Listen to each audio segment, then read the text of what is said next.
have you noticed France was very quiet about what was happening in Tunisia? So was the United States. France was quiet about what was taking place in Tunisia, but was very vocal about what is happening in Cote d'Ivoire, the Ivory Coast. They're saying that Gabon must step aside, but they didn't say that Ben Ali was step aside, because that is their puppet. That is the sunshine place the tourists run to and everything was going. And they supported that. And those regimes, like Ben Ali's regime in Tunisia, and Mubarak, and Bouteflika in Algeria, right? Their bogeyman is, look, there is no alternative. If you remove us, the Islamists are going to take power. No, that's not the alternative. This is Tunisia. The Islamists have never been strong in Tunisia. In fact, the Tunisian Workers' Communist Party is very powerful, and they were banned.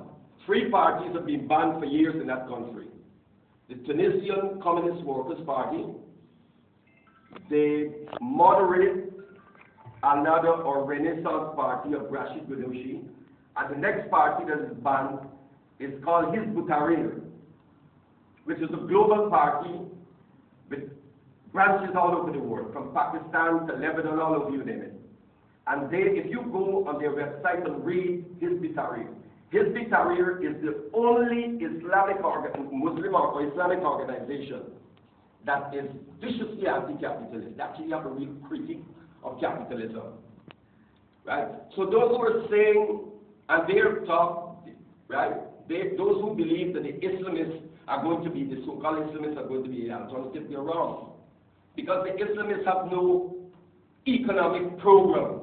The Islamists appeal to religious fervor, right? And to moral position, but they have no economic program to implement.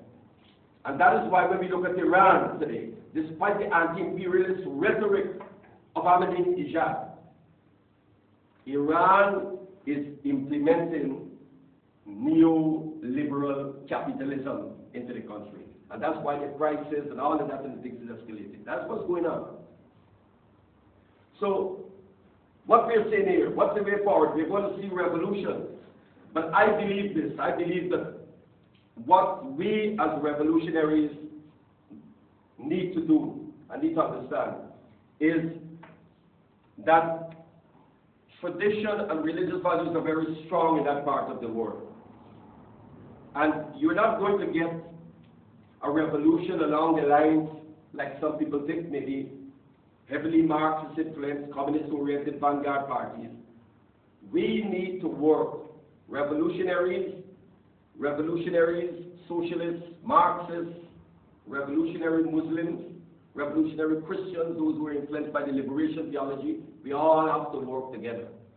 Because this I know, that dogmatic capitalism, dogmatic Marxism is incompatible with medieval forms of religion, whether that medieval form comes in the form of Christianity, Islam, or whatever. I'm saying that we do not need to get caught up in this whole thing about whether we accept this, or we believe in God, or whether we...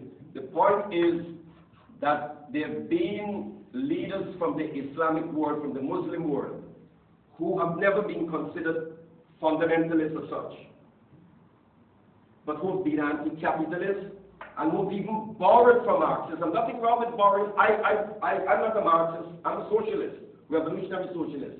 But I think Marxism is still the most valid critique of capitalism available. And when you see what is happening in the world today, no one can say that what Marx wrote in the manifesto, if you reread it or revisit it, that it is wrong. You've seen it, you're witnessing it before your eyes. The validity of the manifesto and what he wrote in Capital. We've seen it. So we don't get caught up into sectarianism about whether the revolution needs to bring together all of those, whether the revolution, this is what happened in Iran when the Shah was brought in. The people who brought down the Shah was not Ayatollah Khomeini and those people you see today. It was a group called the Al-Mujahideen, led by they used to refer to them as the West Column Islamic Marxists. Right? They had differences with the Marxists on what would constitute dialectical material, but they were anti-capitalist. And we hope, and we're looking forward that what we see that is going to sweep Tunisia and Egypt and Jordan and get rid of all of those tyrants and monarchs and servants of imperialism, to get rid of them, will be a unity of the revolutionary forces of revolutionary Muslims, the revolutionary Christians, and all of those forces who are opposed to imperialism and to capitalism. In Egypt, Mubarak is taking the thing that if he's removed, the Brotherhood, the Islamic Brotherhood, or what they call Ikhwan al-Muslimin, the Muslim Brotherhood, will get power. This is a joke.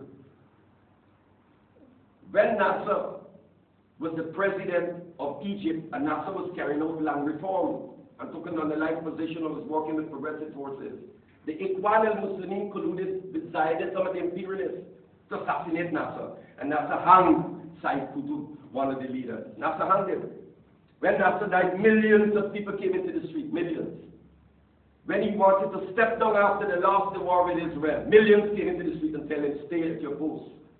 The point I'm making here is that fundamentalism, imperialism, is to a tremendous extent contributed to the rise of Islamic fundamentalism. And it served their interest. It's a love-hate relationship. Every time the imperialists bomb villages, whether it's in Afghanistan or in Iraq or what, they give rise, they strengthen the Islamic fundamentalists. And the Islamic fundamentalists have no program. They have no program for social transformation. None whatsoever. And they are not the answer. The answer lies in, and I do not like the term secular. I don't want to bother with secularism and religiosity or what. But this is the way forward. And I think that what's happening in Tunisia, we are seeing it. I think that the people are not the people of already. They're still in the streets. They do not want members of the old regime in the cabinet, in the government. One student is quoted as saying, we will not allow a revolution to be hijacked. And I think people are weary of their revolutions being hijacked. And I don't think this is what is going to happen, and I think what is happening in Tunisia is going to spread like a wildfire. It's going to happen because the other regimes, those regimes in Egypt and Jordan, in Jordan,